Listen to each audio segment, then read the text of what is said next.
Täällä Jyväskylässä Taulumäen kirkossa helluntaina on maailmojen messu ja sinä olet tämän takana. Mikä on maailmojen messu?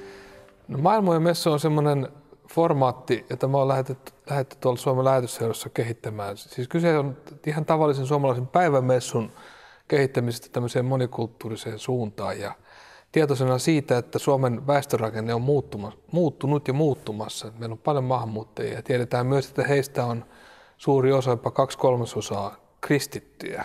Kysymyksessä on vanha meidän kirkon messu, mutta sen monikulttuurinen muoto. Olet ollut pitkään töissä Afrikassa ja siellä syntynytkin ja lapsuutta viettänyt, niin onko tässä Afrikka-vaikutteita? Sä siellä jotain messujen kanssa sielläkin puuhasit?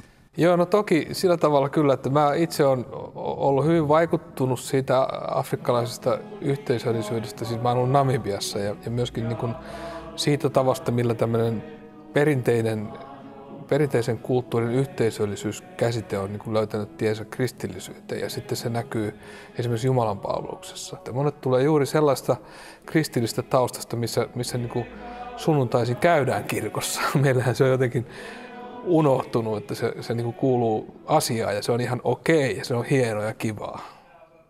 Voiko tähän liittää myöskin termin Ubuntu? No Ubuntu, siis se on hyvä referenssi, koska siis sehän sinällänsä sanana ei tarkoita siis yhteisöä tai yhteisöllisyyttä, mutta se lähinnä voisi kääntää, että se tarkoittaa niin kuin ihmisyyttä.